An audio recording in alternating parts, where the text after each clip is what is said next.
네, 존경하는 국민 여러분, 김진표 국회의장님과 동료 의원 여러분, 한덕수 국무총리님과 국무위원 여러분, 국민의힘 비상대책위원장 정진석입니다. 먼저 국민 여러분께 진심으로 송구스럽다는 말씀을 드립니다. 지난 대통령 선거와 지방선거를 통해 국민 여러분께서는 저희 국민의힘을 믿고 대한민국을 맡겨주셨습니다. 하지만 그동안 여러 가지로 많이 부족했습니다. 기울어진 의회 권력의 난맥을 탓하기에 앞서 집권여당 비상대책위원장으로서 저희들의 부족함을 솔직하게 고백하고 송구스럽다는 말씀을 드립니다. 새로운 각오로 새롭게 변하겠습니다. 더욱 낮은 자세로 국민의 뜻을 살피겠습니다. 이번 정기국회가 민생 회복과 정치 복원의 출발점이 될 수 있도록 국민의힘이 앞장서서 뛰겠습니다. 존경하는 국민 여러분, 역사학자 아놀드 토인비는 문명사회의 탄생, 성장, 소멸을 도전과 응전의 역사로 해석했습니다.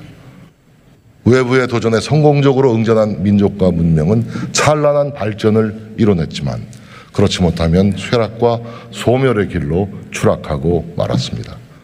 우리 대한민국의 지난 역사는 어떠했습니까? 일제강점기와 6.25 전쟁의 폐허 위에 오늘의 이 자랑스러운 대한민국을 건설하기까지 우리의 지난 역사는 세계 어느 나라도 이뤄내지 못한 가혹한 도전과 기적적인 응전의 기록이었습니다. 머리를 잘라 가발을 수출해서 먹고 살던 가난한 나라가 지금은 자동차 생산 세계 5위 자리를 지키고 있고 스마트폰, 반도체, 가전제품들로 세계 시장을 지배하고 있습니다. BTS를 비롯한 K-팝은 압도적 아우라로 세계인의 눈과 귀를 사로잡고 있고 기생충, 미나리, 오징어 게임과 같은 K 컨텐츠들은 놀라운 속도로 우리의 문화 영토를 확장하고 있습니다. 우리 대한민국은 역사의 도전에 슬기롭게 응전하는 것이 얼마나 위대한 성취로 이어지는지를 입증해온 참으로 강하고 위대한 나라입니다. 그런데 지금 우리가 서 있는 현실은 어떻습니까? 눈을 조금만 밖으로 돌려보면 너무나 위태롭고 불안하기만 합니다. 지금 인류 사회는 한 번도 경험하지 못했던 전혀 다른 차원의 위기와 도전에 직면해 있습니다. 코로나 팬데믹은 인류가 살아가는 생활의 공식을 근본부터 흔들어 놓았습니다. 러시아의 우크라이나 침공과 미중 패권 경쟁 가속으로 세계 질서는 불안한 재편기로 접어들고 있습니다. 전통적 안보 질서의 형상이 변화하고 있고 오랜 기간 다져왔던 국제 경제의 밸류체인도 여기저기 파열음을 내고 있습니다. 바야흐로 문명사적 재편기가 눈앞에 와 있는 것입니다. 그런데 지금 우리의 현주소는 과연 어떻습니까? 세계 질서의 격변에 맞설 준비가 되어 있습니까? 자칫 우리가 성장의 정점을 찍고 쇠락의 길로 접어들고 있는 것은 아닌지 염려할 수밖에 없습니다. 우리의 산업의 국제 경쟁력은 갈수록 약화되고 있습니다. 산업 구조 조정과 노동시장 개혁의 지연, 낡은 정치와 행정이 부른 규제의 족쇄는 미래 산업이 성장할 터전마저 앗아가고 있습니다. 인구 절벽과 지방 소멸의 위험은 더 이상 방관할 수 없는 현실로 다가왔습니다. 경제적 불평등의 심화와 부족한 사회 안전망은 국력 낭비를 부르는 갈등과 분열의 씨앗이 되었습니다. 모자란 일자리와 바닥을 드러낸 사회보험은 세대전쟁을 촉발하는 방아쇠가 되고 말았습니다. 이처럼 1분 1초가 급박한 상황인데 우리 정치의 모습 어떻습니까? 구한말 우리는 국제질서 급변에 눈과 귀를 막고 세계사적 흐름을 거역했던 결과로 치욕적인 식민지배를 겪어야 했습니다. 그 망국의 길을 지금 우리 정치가 반복하고 있지는 않습니까? 여야 동료 의원 여러분께 진심으로 호소합니다. 우리 스스로 거울을 한번 들여다봅시다. 저는 지금 우리 모습이 참으로 부끄럽다고 생각합니다. 우리에게는 더 이상 지체할 시간이 없습니다. 세계 질서 재편이라는 거대한 도전에 맞서서 대한민국을 새로운 응전 체제로 대전환해야 합니다. 새 정부 첫 정기국회부터 우리끼리의 전쟁터로 만든다면 외부의 도전에 맞설 제대로 된 응전태세를 갖출 수 없다고 생각합니다. 이번 정기국회를 세계사적 도전에 맞서는 대한민국의 첫 응전대책회의로 만듭시다. 저는 그것이 지금 우리에게 주어진 국민의 준엄한 명령이라고 믿습니다. 여러분, 지금 국민들 하루하루가 너무나 힘겹습니다. 물가 천정부지로 치솟고 있습니다. 좋은 일자리 턱없이 부족합니다. 경제의 활력도 여간에서 살아나지 못하고 있습니다. 지난 5월 윤석열 정부가 출범한 후 민생과 경제를 살리기 위해 온 힘을 쏟고 있지만 잃어버린 5년의 그림자가 너무 어둡고 짙은 게 사실입니다. 무엇보다 지난 문재인 정부 5년 동안은 과도하게 늘려놓은 규제와 세금으로 민간의 활력이 크게 떨어져 있습니다. 2011년부터 2016년까지 민간 부문의 성장 기여율은 79.1%에 달했는데 문재인 정부 5년 동안 58.7%로 급락하고 말았습니다. 성장 잠재력 3%대에서 2%대로 추락했습니다. 막무가내 탈원전을 추진하며 전기요금까지 왜곡한 결과 에너지 시장 전반에 막대한 부담이 발생하고 있습니다. 국가 채무를 급격하게 늘려놓은 결과 재정을 효율적으로 쓰기도 어려운 상황입니다. 한미 동맹이 약화되고 한일 관계가 악화되면서 우리의 외교적 입지도 현저하게 줄어들었습니다. 윤석열 정부와 국민의힘의 국정 전환은 결국 이러한 잘못을 바로잡는 데서 출발할 수밖에 없습니다.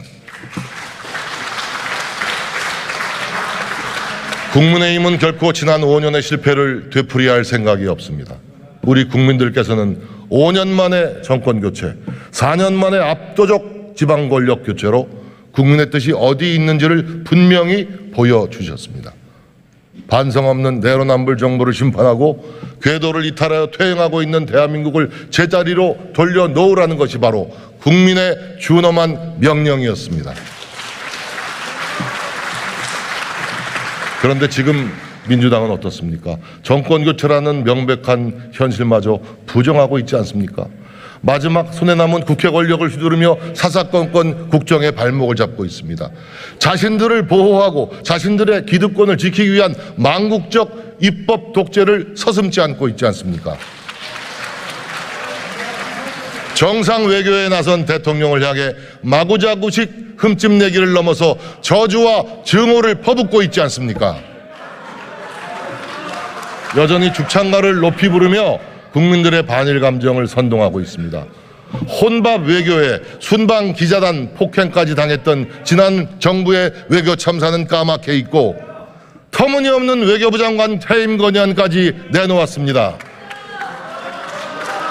나라의 미래는 아랑곳하지 않는 제3국가에서도 제3세계 국가들에서도 찾아볼 수 없는 무책임한 국익 자해 행위입니다.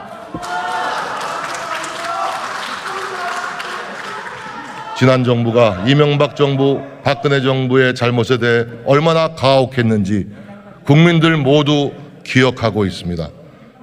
그랬던 민주당이 지금은 검수완박에 감사완박까지 밀어붙이면서 자신들의 적폐를 덮는 일에 골몰하고 있습니다.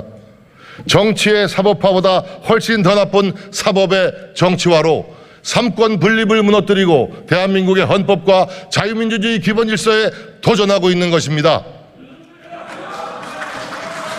민생을 살피기에도 턱없이 부족한 시간에 스토킹 수준으로 대통령 영부인 뒤를 캐고 이재명 대표의 사법 절차를 방탄하는 데만 야당의 힘을 몽땅 쓰고 있습니다. 제가 기억하는 과거의 민주당은 결코 이런 모습이 아니었습니다. 1998년 김대중 대통령은 지지층의 거센 반대에도 불구하고 일본 대중문화 개방이라는 용단을 내렸습니다. 이는 노무현 대통령 시절에도 계속 이어져서 좀 들어보세요. 2004년에는 서울 장충체육관과 부산 사직체육관에서 일본의 국기인 스모 경기가 펼쳐지기도 했습니다. 그때도 진보 진영은 반일 감정을 부추기며 우리 문화가 일본에 잠식될 것이라고 주장했습니다.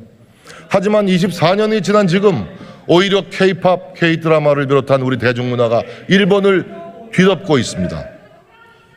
이틀 전 일본 아베 전 총리 국장을 마친 후 아베 전 총리 부인 아키에 여사는 한덕수 총리가 위로의 뜻을 전하자 또렷한 한국말로 한국에 가고 싶습니다 라고 말했습니다. 우리 문화가 그만큼 깊숙이 일본에 들어가 있는 것입니다. 노무현 대통령은 진보단체들의 극렬한 반발에도 과감하게 한미 FTA를 추진했고 이라크 파병, 제주 해군기지 건설을 이르기까지 국익을 위한 지도자의 용기 있는 결단을 보여주었습니다. 김대중 대통령은 임기 동안 세 아들을 모두 검찰 조사를 받았지만 단 한 번도 사법을 정치의 영역에 끌어들이지 않았습니다. 지금 민주당을 보시면서 김대중 대통령, 노무현 대통령께서 과연 무슨 생각을 하시겠습니까? 민주당 의원님 여러분, 가슴에 손을 얹고 한번 생각해 보십시오. 대장동 사건, 백현동 사건, 성남FC, 변호사비 대납, 애당초 우리 당에서 처음 내놓은 사건은 하나도 없습니다. 이 모두가 민주당의 당내 경선 과정에서 제기됐던 문제들이고 거대한 권력 카르텔에 의해 벌어진 사건들입니다.